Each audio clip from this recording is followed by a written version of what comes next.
लेकिन कहीं न कहीं आज जो मोदी का जो भ्रमण हुआ है बाराबंकी के लिए, वो कहीं न कहीं इंडिया गठबंधन के लिए नुकसान है। यहाँ पर सिर्फ मतदाता जानता है मोदी और कमल का फूल।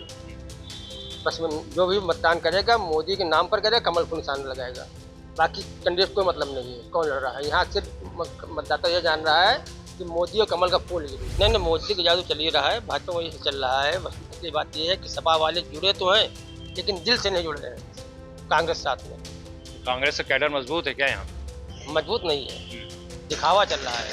नमस्कार, मेरा नाम रेहान मुस्तफ़ा है और आप देख रहे हैं यूपी तक। इस वक्त हम लोग खड़े हुए हैं बाराबंकी में और यहाँ के पत्रकारों से आज बात करेंगे, पूछेंगे कि बाराबंकी में प्रधानमंत्री नरेंद्र मोदी के आने के बाद क्या समीकरण बदले हैं, इसके बीच में कांटे की टक्कर है, कौन जीत रहा है, क्या नतीजे आने चुनाव के। यहाँ के कुछ वरिष्ठ पत्रकार हैं, उनके साथ में हम बात करेंगे। क्या नाम है सर आप? मनीष सिंह स्वतंत्र भारत से। मनीष जी, जो बाराबंकी का माहौल चल रहा है, क्या लगता है कौन सीट जीतेगा? देखिए, कोई एक तरफा माहौल नहीं, यहाँ पे बराबर मामला नजर आ रहा है बाराबंकी में इस समय का। और मोदी मैजिक का कुछ मामला जैसा 2019 में था उस तरह माहौल नजर नहीं आ रहा इस बार। अच्छा जी। आज तो मोदी जी आए थे और काफी भीड़ थी उनकी, उसमें तो क्या लग रहा है आपको? कल राहुल गांधी जी की रैली है, उसके बाद ही पता चलेगा क्या माहौल है बाराबंकी में। अच्छा, जी। क्या लग रहा है, कांटे की टक्कर लग रही है? कांटे के बराबर का मामला है यहाँ पे बाराबंकी में इस बार, सपा के आ जाने से गठबंधन में। जी। हमारे साथ क्या नाम है सर आपका? राकेश श्रीवास्तव। राकेश जी, जो चुनावी माहौल चल रहा है उसमें आप खुद पत्रकार हैं, क्या लगता है कि मतलब कौन जीत रहा है, कौन हार रहा है? 50-50 है बस। कांटे की टक्कर है। यस, काटे की टक्कर। अच्छा, आज मोदी जी आए तो उनका मैजिक चला होगा ना? तो अभी तो कुछ ना तो वो क्या न चुनाव ही बता रहा है, न चुनाव करने वाले ही बता रहे हैं और ना ही जनता बता रही है। सबका अच्छा, तीनों का ये जो अपना। आपको लग रहा है कि एससी वोटर सबसे ज्यादा किधर जा रहा है? जो रावत है, हाँ, दलित हम समाज है, समझ किधर जा रहा है? मुझे तो लगता है कि ये कांग्रेस की तरफ शिफ्ट कर रहा है। हमारे साथ और लोग भी। सर क्या नाम है आपका? संतोष शुक्ला अमर भारती की दूरदर्शी से। अच्छा संतोष जी, क्या माहौल चल रहा बाराबंकी का लोकसभा का? यहाँ पे एक तरफ भाजपा का माहौल चल रहा है। भाजपा का कैसे कह सकते हैं आपकी, मतलब आज मोदी जी के मैजिक की बात कह रहे हैं ऐसा या फिर? नहीं नहीं, मोदी का जादू चल ही रहा है, भाजपा वही से चल रहा है। बस असली बात यह है कि सपा वाले जुड़े तो हैं लेकिन दिल से नहीं जुड़ रहे हैं कांग्रेस साथ में। तो कांग्रेस का कैडर मजबूत है क्या यहाँ? मजबूत नहीं है, हम्म, दिखावा चल रहा है। अच्छा। जी। फिर 4 जून के पता भी चल जाएगा हकीकत क्या है क्या नहीं है। कांग्रेसी तो यहाँ बड़े जोश में है और साथ में सपाई भी बड़े जोश में है। जोश दिखावा है, हाँ। आम कार्यकर्ता कहीं नहीं निकल रहा, कोई सिर्फ नेता जोश दिखा रहे हैं बस। कल राहुल गांधी आ रहे हैं, क्या लगता है माहौल बदलेगा कोई कांग्रेस माहौल का? बदलेगा नहीं। नहीं बदलेगा। अच्छा, हम आपसे फिर बात करेंगे। क्या नाम है आपका? जी, रिजवान मेरा नाम है और मैं बाराबंकी का रहने वाला हूँ, यही का। यूट्यूबर है आप? जी। अच्छा, आप ये बताइए बस, साहब आप तो सब देखते रहते हैं, जी। क्या समीकरण बन रहे हैं यहाँ पे, कौन जीत रहा है? अगर बात करी जाए इस बार चुनाव की, 2019 के आंकड़े की अगर बात करी जाए, पिछली बार 19 में जो चुनाव हुआ था तो उपेंद्र सिंह रावत यहाँ से करीब 1 लाख वोटों से जीत हासिल की थी। इस बार जो एक तो सांसद जी का कुछ वीडियो वायरल हुआ, उसके बाद नया प्रत्याशी आया। हालांकि प्रत्याशी इतना अहमियत नहीं रखता है, चुनाव जो है वो मोदी फेस चल रहा है। लेकिन बाराबंकी की अगर बात करी जाए तो इंडिया गठबंधन और बीजेपी के बीच यहाँ की टक्कर देखने को मिलेगी। और बाकी नेताओं का आना शुरू हो गया। कल राहुल मोदी जी गांधी आज आए थे, क्या कुछ फर्क पड़ा? बिल्कुल मोदी जी आए हैं तो इसका प्रभाव तो पड़ेगा ही। करीब उनकी जो जनसभा रही उसमें 1 लाख, सब मान के चलिए इतने लोग आए। और कई आसपास के जो जिले हैं वहां से भी लोग आए तो इसका असर पड़ेगा। अखिलेश यादव आए, उसका भी मतलब अब जनसभाएं जो हो रही उसका कहीं ना कहीं असर पड़ता अच्छा, है। कास्ट फैक्टर किधर जा रहा है, मतलब अगर देखिए दलित वोटर किधर जा रहा है और ओबीसी किधर जा रहा है? अगर दलित ओबीसी वोटर की बात करी जाए, बीजेपी में भी जा रहा है, उसमें भी जा रहा है। इस बार वोटर भी साइलेंट है।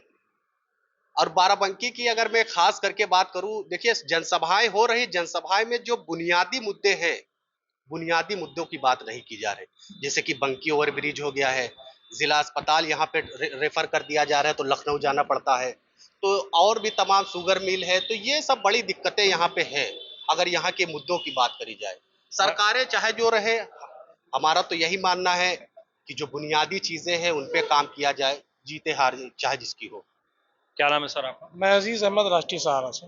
अच्छा, आप ये बताइए क्या समीकरण बन रहा है, जातीय समीकरण के आधार पे कौन जीत रहा है? देखिए, जातीय समीकरण जो इस बार जो बीजेपी रूलिंग पार्टी है इस वक्त सत्ता में केंद्र सरकार में, जो एक बड़ा इफेक्ट इन्होंने काम किया है, उसमें एक जो संविधान बदलने के लिए उन्होंने कई सांसद के लिए कह दिया, कई सांसद के वक्तव्य आए कि संविधान में चेंजिंग की जाए और अंबेडकर के बनाए हुए उसूलों को जो उन्होंने किया, इससे काफी फर्क है, जो बात असलियत है। मोदी मैजिक है, पूरे हिंदुस्तान में है, लेकिन इसका बहुत बड़ा फैक्टर है एससी वोटर नाराज।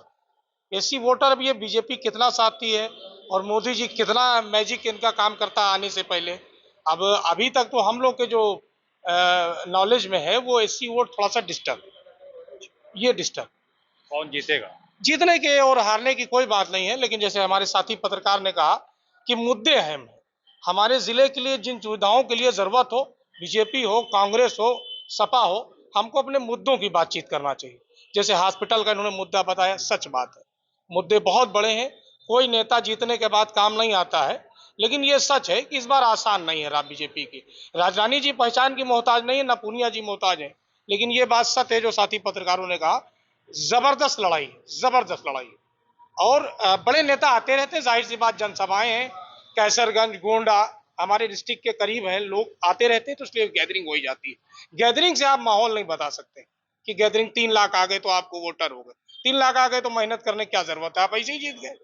आपका डिस्टेंस होना चाहिए जीत का, कम से कम विनिंग होना चाहिए 5-6 लाख 8 लाख। तो ये तो गलत बात है। ये राहुल की भी कल बैठे, भीड़ से कोई मतलब? भीड़ से लेना देना नहीं होता। भीड़ तो अब हम पत्रकार गए, हमारे साथ भी रिपोर्टर गया, कैमरामैन गया, पुलिस लगी है, भीड़ से। मोदी मैजिक पूरे हिंदुस्तान में है, लेकिन ये सब बड़ा फैक्टर है। एससी और बाराबंकी में किसका मैजिक लग रहा है? मैजिक अभी कोई नहीं है, देखिए बस जबरदस्त टक्कर है। और कांग्रेस के जो लीडर हैं उनके साथ थोड़ा सा सहानुभूति भी है। कई इलेक्शन हारे हैं, लेकिन उन्होंने डिस्ट्रिक्ट नहीं छोड़ा, मिट्टी सबसे मिलना जुलना, ये और एक जो एजुकेटेड के मामले, एजुकेशन के मामले में जितने भी कैंडिडेट्स लड़ रहे हैं, सबसे बड़ा चेहरा तनुज पुनिया। मतलब तनुज पुनिया लगे रहे, क्वालिफिकेशन जी लगे रहे, बाप पिता भी और उनके बेटे भी। छोड़ा नहीं मिट्टी को नहीं छोड़ा, किसी भी धर्म की हो। ये सच है कि उन्होंने डिस्ट्रिक्ट नहीं छोड़ा। हार जीत तो ये अलग बात है, हार जीत अलग चीज। क्या नाम है सर आपका? मैं साकेत संत मौर्य। अच्छा साकेत जी, ये बताइए, आप लोग तो काफी दिनों से पत्रकारिता कर रहे हैं, क्या फैक्टर लग रहा है ओबीसी वोटर किधर जा रहा है? देखिए, अभी मैं तो ये कहूंगा कि चुनाव कभी भी धर्म और जात के आधार पर नहीं होना चाहिए, लेकिन ये भारतीय राजनीति की विडंबना है कि राजनीतिक दल भी इसी डर्रे पे चलते हैं और आम जनता और मतलब स्वयं मैं मीडिया से जुड़ा रहा हूं, तो मुझे भी लगता है कि हम लोगों की भी सोच यहीं जाके खत्म होती है कि हम जाति और धर्म के मुद्दे को लेकर चुनाव में जाएं। चुनाव हमेशा विकास के मुद्दे पर लड़ा जाना चाहिए। और ये हमारी वैसे मतलब जनरल मेरी रीडिंग है कि मतदाता खामोश है, किसी प्रकार का अंडर करंट या करंट नहीं दिखाई दे रहा है कि कुछ ऐसा हो। बाकी तो समय तय करेगा। आप लोग तो क्योंकि सबके बीच में रहते हैं, तो जो ओबीसी वोटर है उसमें यादव है, वर्मा है और काफी कास्ट हैं, क्या वो किधर जा रहा है? वो निर्णायक स्थिति में। देखिए, अब मैं ये भी कह सकता हूँ कि लोग यहाँ पे लोग ये जरूर कह सकते हैं कि हमारे पास इतने वोट हैं, उतने वोट किसी के पास नहीं है। जनता जागरूक है, मतदाता भी जागरूक है, वो अपना अच्छा बुरा भला सब समझ रही है कि उसे क्या चाहिए क्या नहीं चाहिए और कौन उसके लिए बेहतर हो सकता है। तो मुझे लगता है कि मतलब इस पे ना ही बांटा जाए तो अच्छा रहेगा। क्या नाम है सर आप? परवेज रजा। क्या करते हैं? यूट्यूबर? मुंसिफ टीवी न्यूज़ चैनल देखते हैं बाराबंकी से। परवेज, ये बताइए कि बाराबंकी में मुस्लिम बहुल है, तो मुसलमान इस बार किधर जा रहा है? बीजेपी भी दावा कर रही है अपनी तरफ और कांग्रेस भी दावा कर रही है, तो किधर आपको लग रहा है सबसे ज्यादा वोट किधर जा रहा है? लेकिन हमें वोटर इस टाइम बड़ा साइलेंट है। 2024 का जो चुनाव है, तो अगर देश प्रदेश और जिले लेवल पे यहाँ देखा जाए तो वोटर बड़ा खामोश है। इस बार समझ में नहीं आ रहा कौन किधर जा रहा है। हालांकि आज मोदी जी का दौरा जरूर था, लेकिन जैसे कि हमारे पत्रकार साथी ने कहा कि गैदरिंग जो होती है वो बड़ी चीज़ नहीं होती, लेकिन वोटर बड़ा साइलेंट है। इससे अभी तक किसी का आकलन नहीं किया जा सकता कि कौन जीत रहा है। पत्रकार साथी ने एक बात और कही थी कि जो कांग्रेस को लेकर कि जिला नहीं छोड़ा, ये एक अपने आप में बड़ी बात है, क्योंकि 4 से 5 चुनाव हारने के बाद भी अगर कोई नेता जिला नहीं छोड़ा है तो यानी कि वो मजबूती से यहाँ टिका हुआ है। और बड़ी बात नहीं है कि आपके चैनल पे बता दूं, हो सकता हो आने वाले समय में तनुज पुनिया यहाँ से जीत जाए, लेकिन फिर भी अब हार जीत का चुनाव है, आने वाला फिलहाल समय ही राजधानी भी काफी पुरानी लीडर रही है और जमीन पे बनी रही है। जी जी जी। नहीं, तो उनका चुनाव हल्का लग रहा है क्या? नहीं, चुनाव हल्का नहीं है। देखिए, हर बार आप देखिए, कांग्रेस के जो रहे 2009 में भी प्रत्याशी ये रहे और इन्हीं के परिवार के पुनिया जी की रहे, लेकिन बीजेपी ने हमेशा चेहरा बदला है। प्रियंका सिंह रावत रही, उसके बाद उपेंद्र सिंह है, उनको भी बदला। इस बार राजधानी रावत आई हैं। उपेंद्र सिंह रावत किस परिस्थिति में बदले, ये भी एक बड़ा माने रखेगा इस चुनाव में।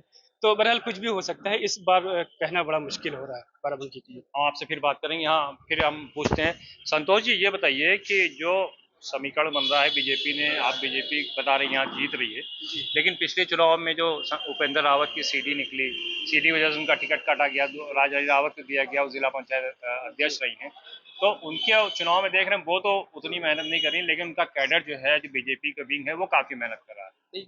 यहाँ पर सिर्फ मतदाता जानता है मोदी और कमल का फूल।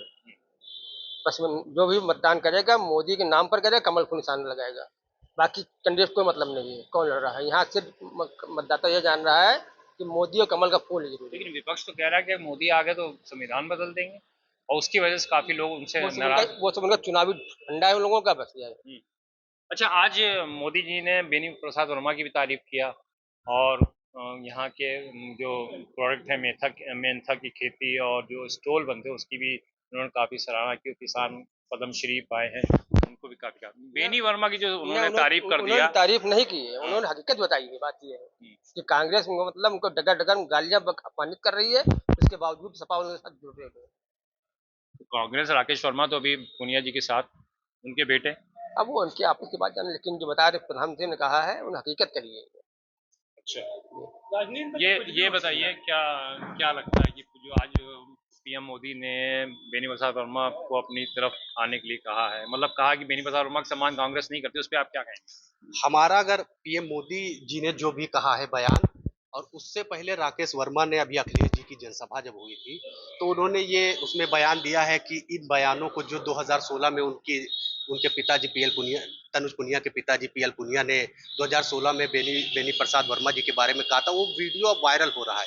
तो उस पर हमारे हिसाब से जब उनके बेटे ने साफ कर दिया है कि ऐसे बयानबाजी से बचा जाए, मोदी जी ने भाई चुनावी चल रहा है, तमाम ऐसी बातें करी जा रही है जिससे कि माहौल बनाया जाए, तो हमारे हिसाब से जब उनके बेटे ने ये चीज क्लियर कर दी तो इतना बड़ा इफेक्ट हमारे हिसाब से नहीं होना चाहिए। जब भी आपने जिला पंचायत में देखा कि एक मुद्दा उठा था, 51 करोड़ के घोटाले का आरोप इनके ऊपर लगा था, जी जी, धरने पे भी कई सदस्य बैठे थे। हाँ, क्या मामला? 20 के ऊपर ही।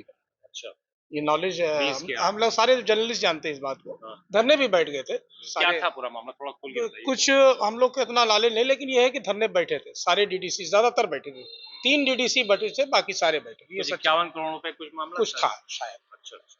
अच्छा, जो इस तरह के घोटाले के आरोप लग रहे हैं, भ्रष्टाचार के आरोप लग रहे हैं, इसमें इसको देखते हुए और जो तनुज की अपनी रिपो है, वो IIT रुड़की से पढ़े हुए हैं, और इनकी एजुकेशन को देखते हुए क्या लगता है, मतलब कोई फर्क पड़ेगा चुनाव पे? देखिए, ये मुद्दा पूरे हिंदुस्तान में होना चाहिए। देखिए, एजुकेशन का बहुत बड़ा महत्व है, बहुत बड़ा महत्व, इसमें कोई बट नहीं है। और जब शिक्षित सांसद होगा तो जाहिर सी बात है, पढ़ाई मेन चीज है, इसी को टारगेट करना चाहिए। न जात बिरादरी किसी भी पार्टी का हो, किसी भी दल का हो, अगर पढ़ा लिखा व्यक्तित्व है तो उस चेहरे को आपको तुरंत चुनना चाहिए। क्या नाम है आप? वरुण सिंह। अच्छा वरुण, ये बताइए क्या माहौल चल रहा है बाराबंकी, कौन जीत रहा है? माहौल तो अभी कुछ नहीं कहा सकता, लेकिन जिस तरीके से देखा जा रहा है उस तरीके से इंडिया गठबंधन भी अपनी तरीके से पूरी तरीके से पुरजोर कसे हुए है, और भाजपा भी पूरी तरीके से लगा हुआ है। लेकिन कहीं ना कहीं आज जो मोदी का जो भ्रमण हुआ है बाराबंकी के लिए, वो कहीं ना कहीं इंडिया गठबंधन के लिए नुकसान होगा। अच्छा, कैसे कैसे क्या? देखिए, एक मोदी जो है वो भारत देश के प्रधानमंत्री की एक अलग थोड़ी छवि होती है, और जिस तरीके से आप देख रहे हैं कि उनके फॉलोअर किस तरीके से बढ़ रहे हैं, हालांकि जिस तरीके से सारे नेता आते हैं वो छोटे से ग्राउंड पे आते हैं, लेकिन मोदी का देखा आपने कि किस तरीके से उन्होंने वहाँ माहौल बनाने के लिए इतनी बड़ी जगह पर आए, और काफी ज्यादा तादाद में वहाँ पे भीड़ थी। तो इस तरीके से कहीं ना कहीं माहौल बनेगा, और बीजेपी की वोट जो है और बढ़ेंगे इस बार मोदी के आने से। जी। अच्छा, संतोष जी ये कह रहे हैं बीजेपी के वोट बढ़ेंगे, और आप कह रहे हैं कि मतलब एजुकेशन मस्त होती है, उसका बड़ा असर पड़ेगा चुनाव में।